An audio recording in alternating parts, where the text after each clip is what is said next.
Donc, je vous annonce officiellement que nous sommes au printemps. Il faut le croire par la foi. On marche pas par la vue, on marche par la foi. Nous sommes au printemps, c'est officiel. On poursuit ce matin notre survol de l'Ancien Testament. On avance à une vitesse folle. On est rendu au 3e livre, le Lévitique. Je couvre normalement à peu près 10 slides par session et là, j'en ai 14. J'ai le goût d'essayer de clencher, comme qu'on dit en québécois. Alors, je n'ai pas vraiment assez pour faire 2 sessions. Fait que je pense qu'on va aller à une bonne vitesse pour clencher Lévitique ce matin. Vous êtes prêts? À vos marques, prêts? Partez! En passant, ma femme m'a dit, il faut écouter notre femme des fois, hein, les hommes? Pas toujours, mais des fois. Ma femme m'a dit que c'était dur pour les yeux, mes slides, c'était écrit sur un fond blanc. Et là, il m'a dit, Joe, lui, il fait quasiment tout le temps un fond noir ou foncé. Alors voilà, on a inversé les couleurs ce matin parce qu'il paraît que c'est moins dur sur les yeux. Fait que si vous n'êtes pas content, allez vous plaindre à ma femme, c'est de sa faute. Comme a dit Adam un jour, la femme que tu m'as donnée. OK, Lévitique, c'est qui l'auteur? On va régler ça assez vite, là. Dans les 27 chapitres du livre, il est précisé à 56 reprises que Dieu donna ses lois à Moïse. Donc, c'est clairement Moïse l'auteur. Comme on a déjà discuté longuement, toute la Torah, le Pentateuque, les 5 premiers livres, ça formait un tout. Et on a parlé de ça longuement. C'est Moïse, l'auteur de la Torah. Temps et lieu. L'Exode s'est produit environ en 1445 avant Jésus-Christ et le tabernacle a été terminé une année plus tard. On lit dans Exode 40 que le tabernacle a été dressé pour la première fois exactement 1 an après la sortie d'Égypte. Fait que c'est facile à retenir. 1 an plus tard, le tabernacle était complété, terminé. Le Lévitique reprend le fil du récit à partir de là et fut probablement rédigé la 2e année après l'Exode. Donc, une fois que le temple, le tabernacle, c'est le temple portatif de Dieu, est tout terminé, que l'autel, l'arche, tout est... Eh bien là, le Lévitique vient apporter les instructions du culte, comme on va en parler ce matin. Comment fonctionne le culte demandé par Dieu dans le tabernacle, entre autres. Donc, ça a été rédigé la 2e année après l'Exode. Au niveau géographique, il n'y a aucun déplacement géographique qui n'intervient dans ce livre. Les Israélites restent au pied du Sinaï. Donc, toutes les instructions du livre de Lévitique ont été données par Dieu sur la montagne du Sinaï à Moïse. Le peuple est resté à peu près 1 an aussi au pied du mont Sinaï, qui est en Arabie, au pays de Madian, à l'est du golfe d'Aqaba. Fiez-vous pas à vos cartes dans vos Bibles. Fiez-vous à vos Bibles, mais fiez-vous pas aux cartes dans vos Bibles. Les buts. Quels sont les buts de ce livre-là? J'ai mis ici une citation de la Bible John MacArthur, qui, en passant, est vraiment dans ses derniers 1000. Hein? Il a vieilli, notre frère bien-aimé, John MacArthur. Les années d'esclavage en Égypte avaient sérieusement déformé leur conception du culte et d'une vie de piété. L'épisode du veau d'or témoigne de leur attachement aux rituels païens. Mais Dieu ne voulait pas les voir rendre un culte calqué sur celui de leurs voisins égyptiens et ne tolérait pas plus les conceptions égyptiennes quant à la moralité et au péché. Grâce aux instructions du Lévitique, les sacrificateurs purent guider Israël pour qu'il rende un culte approprié à l'Éternel. Le peuple sortait d'Égypte. Il y avait vraiment un background païen, on peut dire, là, tout ce qu'il avait connu. C'est le paganisme égyptien. Alors, il y avait besoin vraiment de beaucoup d'instructions pour apprendre à connaître le seul vrai Dieu qui venait de les libérer de l'Égypte et comment s'approcher de ce Dieu-là saint, comment lui rendre un culte qui lui est agréable. Et c'est vraiment ça le thème principal du livre de Lévitique. Dieu instruit son peuple comme voici comment vous pouvez vous approcher de moi, votre Rédempteur, le Dieu 3 fois saint. C'était complètement différent des cultes païens, bien sûr. Fait que c'est ça le but premier du Lévitique, apprendre au peuple de Dieu comment s'approcher, comment on s'approche de Dieu. Une citation de John Alexander. La sainteté de Dieu a des exigences dont l'homme mortel n'est souvent pas conscient. On réalise pas à quel point Dieu est saint et à quel point on est pécheur. C'est pas instinctif pour l'homme de réaliser ça. Mais pourquoi tant d'institutions cérémonielles dont le détail est minutieusement prévu par l'Éternel et où rien n'est laissé au hasard? L'Esprit de Dieu poursuit ici un double but. Premièrement, montrer à l'Israélite, on pourrait élargir à tout homme aussi qui désire s'approcher du vrai Dieu, montrer un contraste entre ses limitations propres et la justice absolue de celui qui lui dit « Soyez saints, car je suis saint, moi, l'Éternel. » Ce livre-là est comme un miroir qui nous montre « Oh, OK, Dieu est saint, il haït le péché, il juge sévèrement, Dieu est sévère, Dieu est exigeant, et je suis complètement pécheur, corrompu, coupable. Alors, c'est pas une petite affaire de m'approcher de ce Dieu-là.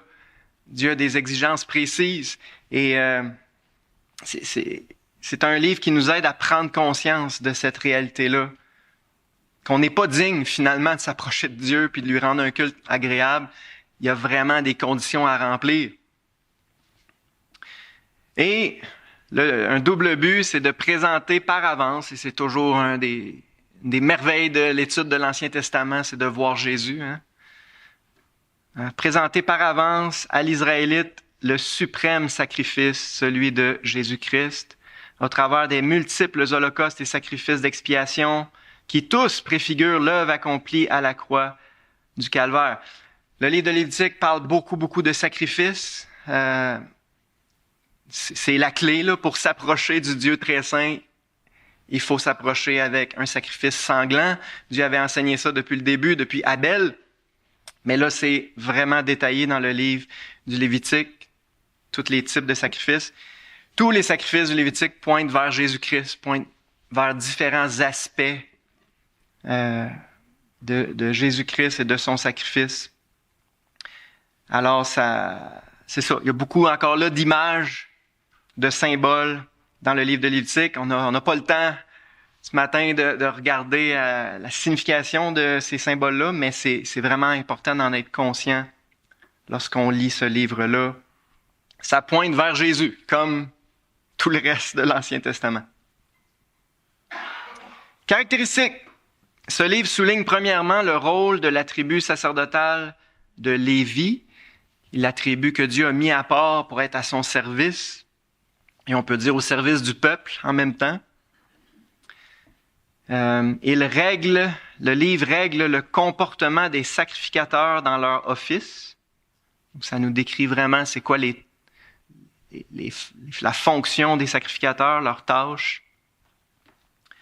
C'est pour cette raison que les traducteurs de la version grecque des Septante l'ont intitulé le Lévitique. Donc, dans la Bible hébraïque, c'est pas ce nom-là que ça porte. Je me rappelle plus comment, mais souvent c'est les premiers mots du livre qui servaient de titre dans la Bible en hébreu. Mais c'est la traduction grecque des Septante qui a donné le nom Lévitique. Pour souligner le fait que ça s'adressait premièrement à la tribu de Lévi et encore plus aux sacrificateurs, pour que eux, à leur tour, puissent instruire le peuple, transmettre au peuple les exigences de Dieu. Ce livre se préoccupe en effet des responsabilités des Lévites et des sacrificateurs, beaucoup. Mais il est plus significatif encore que les sacrificateurs y soient chargés d'apprendre au peuple à adorer Dieu et à mener une vie sainte.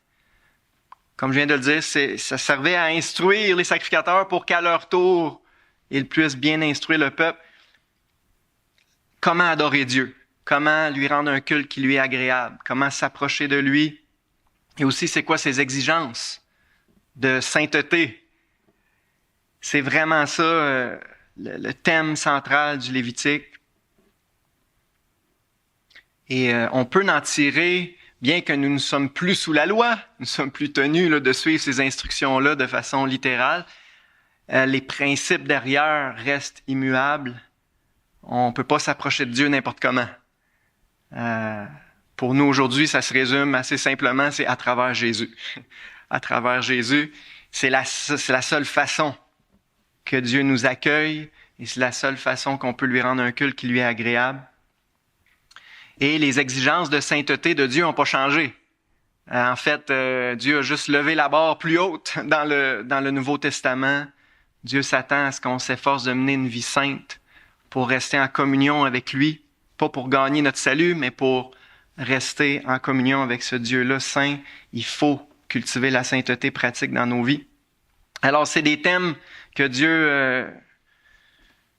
Dieu enseigne clairement pour la première fois là, dans sa parole. Et c'est des thèmes fondamentaux, on peut dire. Les idées centrales du Lévitique tournent autour de la sainteté de Dieu et de sa volonté de sainteté pour Israël, pour tous ceux qui veulent s'approcher de lui et avoir une relation avec lui. Un Dieu saint, la nature pécheresse de l'humanité, la notion de sacrifice, sans effusion de sang, il n'y a pas de pardon, il n'y a pas de communion possible avec Dieu. La présence divine au sein du sanctuaire, au milieu de son peuple, on pourrait dire, sont les thèmes les plus communs du livre.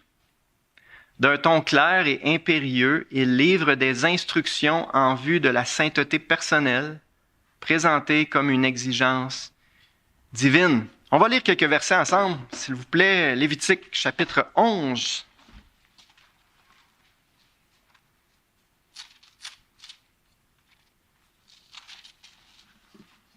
Ce sont des versets un peu qui résument l'idée centrale du livre.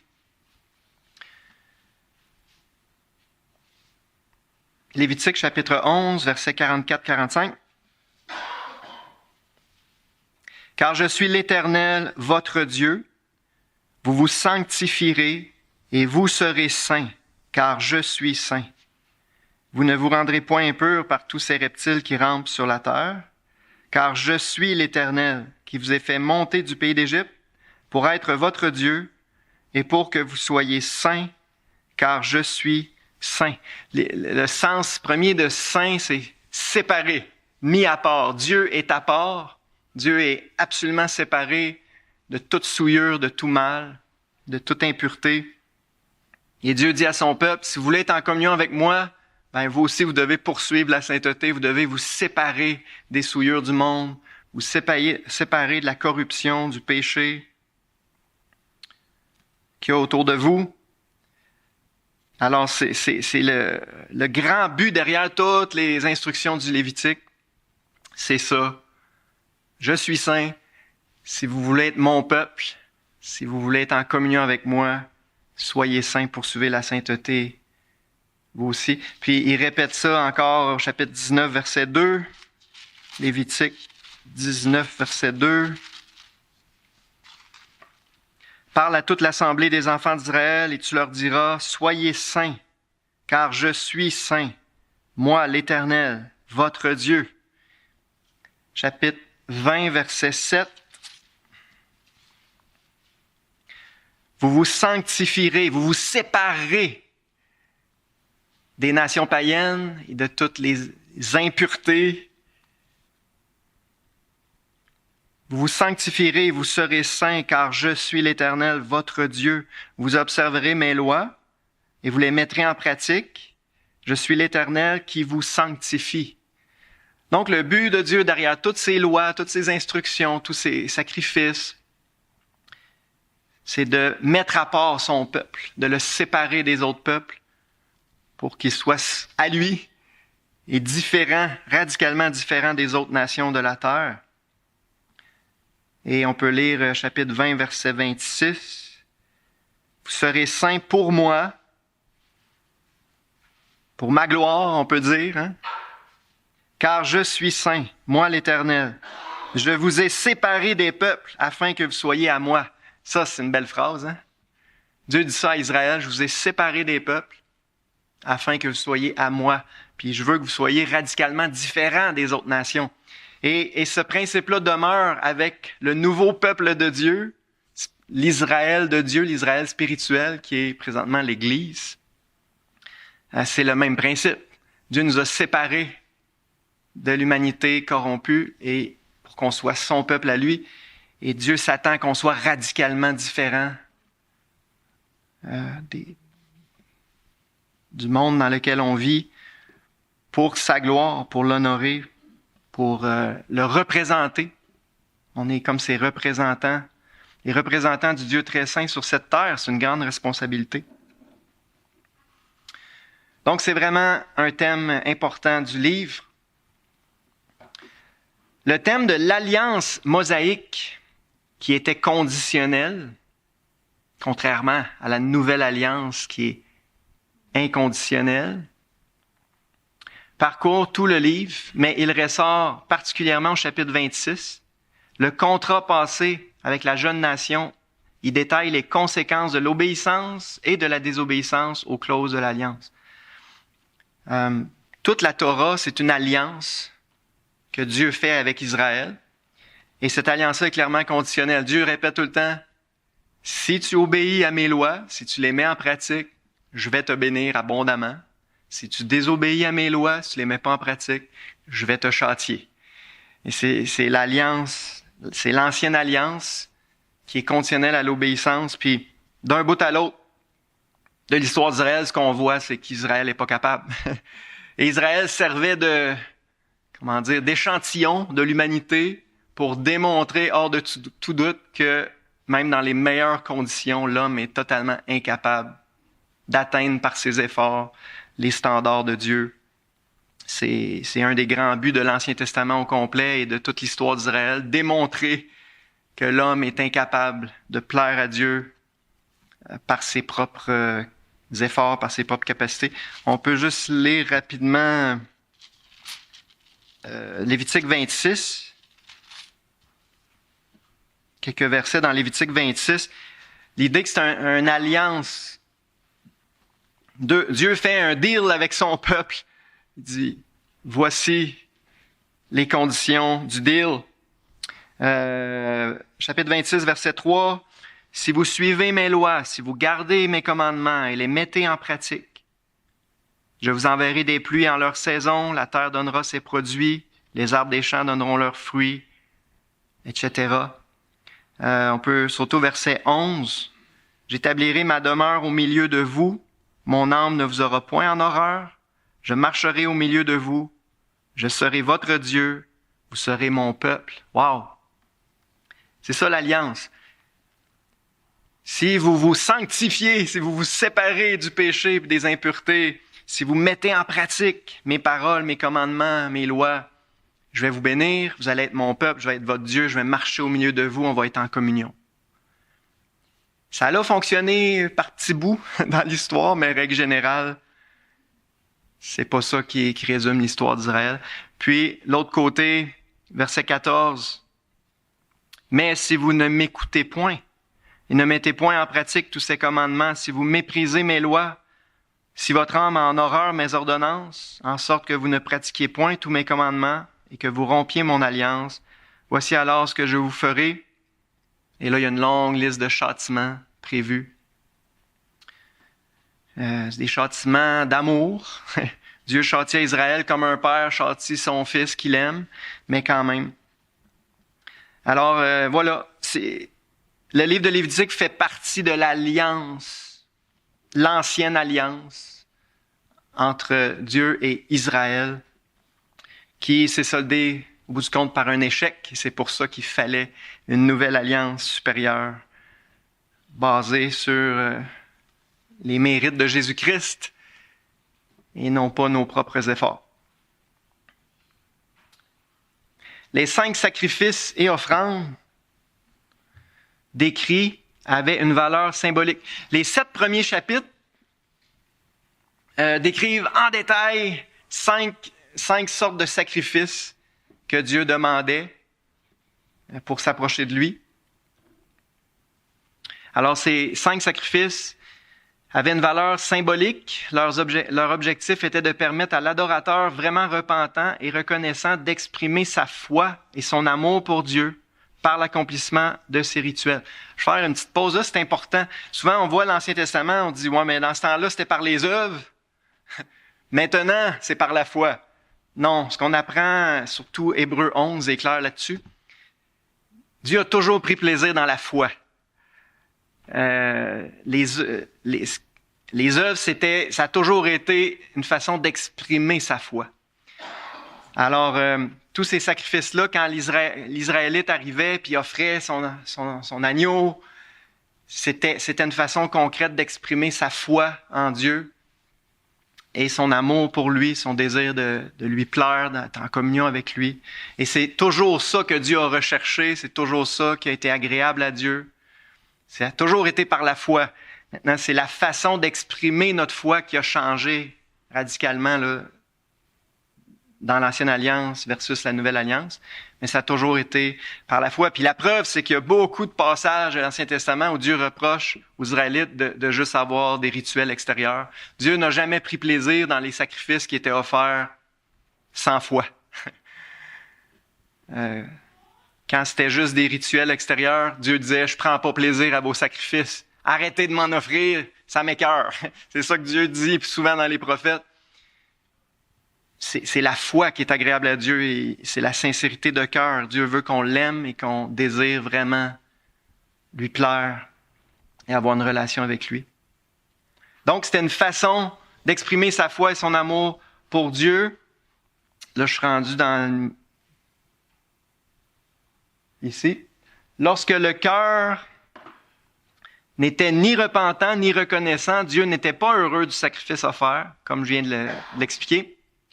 L'abondance de détails quant à la manière d'accomplir ces rites devait enseigner l'exactitude et la précision, qualité qui devait par extension caractériser aussi l'obéissance du peuple aux lois spirituelles et morales de Dieu. Ce qui ressort, c'est que Dieu est très exigeant. Dieu est un Dieu, il est parfait, puis en résumé, il exige la perfection. Fait que oui, ça peut être décourageant de s'arrêter à toutes les exigences de Dieu, mais la conclusion, c'est ça, c'est que Dieu est parfait, il exige la perfection, puis je ne serai jamais capable, par mes propres efforts, d'atteindre parfaitement toutes ces exigences. Et c'est pour ça qu'on est vraiment content d'être sous la Nouvelle Alliance. C'est normal, quand vous lisez ça, là, c'est normal que vous vous dites « Ouf, je suis content de ne plus être sous la loi, mais sous la grâce.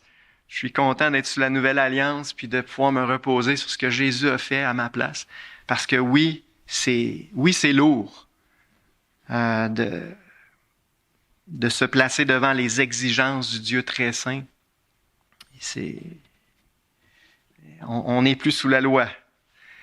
Merci Seigneur. C'est un livre qui ne révèle ses trésors qu'à la lumière du Nouveau Testament, comme tous les livres de l'Ancien Testament, on pourrait dire la même chose. Et qu'il ne faut méditer qu'en nous plaçant devant la personne et l'œuvre de Jésus-Christ. La seule façon pour de vrai de trouver ce livre-là agréable, je vous ouvre mon cœur, c'est de voir Jésus à travers ces pages-là. Derrière tous ces sacrifices-là, il y a le sacrifice parfait de Jésus. Derrière toutes ces exigences de sainteté-là, il y a la sainteté parfaite de Jésus. Derrière qui on se cache pour s'approcher du Dieu saint. Pour nous, c'est beaucoup plus simple. C'est Jésus qui a accompli le Lévitique parfaitement, on peut dire. Et c'est à travers Jésus qu'on peut s'approcher de Dieu avec assurance, nous dit le Nouveau Testament. Donc, quand vous étudiez Lévitique, étudiez-le à la lumière de la personne et l'œuvre de Jésus-Christ. Et j'hésite. Excusez. Non, on ne pourra pas faire le survol. Finalement, on va le faire en 2 sessions. Mais je vais juste vous donner un petit peu l'eau à la bouche. Là. La semaine prochaine, on va faire vraiment le survol du contenu du livre. Mais je vous donne tout de suite le plan ici. Là. Donc, les 7 premiers chapitres, c'est une description détaillée des 5 sacrifices que Dieu demande pour s'approcher de lui. Les 5 pointent vers Jésus, de différents aspects de la personne et l'œuvre de Jésus. Ensuite, les versets 8 à 10 nous parlent des sacrificateurs, comment ils sont établis, institués, quelles sont leurs responsabilités, leurs tâches, etc. Chapitre 11 à 22, le plus gros bloc, c'est les lois de sanctification. Beaucoup de lois qui résument que Dieu est saint puis qui veut qu'on soit saint, qu'on cultive, qu'on recherche la sainteté nous aussi. Chapitre 23 est vraiment un chapitre passionnant, les fêtes de l'Éternel. L'avantage de le faire en 2 sessions, c'est que là, on va pouvoir creuser un petit peu plus, mais Dieu a établi des fêtes dans le calendrier, puis il n'y a rien au hasard. Toutes ces fêtes-là sont prophétiques, pointent vers de grands événements dans le plan de Dieu, dans l'histoire d'Israël. Les premières fêtes du début de l'année sont toutes accomplies, se sont accomplies lors de la première venue de Jésus. Et les dernières fêtes que Dieu a instituées sont futures, vont s'accomplir à la fin des temps, au retour, à la deuxième venue de Jésus le Messie. Puis, ordonnance complémentaire vers la fin. Fait que, lors de la prochaine session, on va faire un survol du livre proprement dit. On va prendre maintenant 7-8 minutes pour des questions. Avez-vous des questions sur ce qu'on a vu?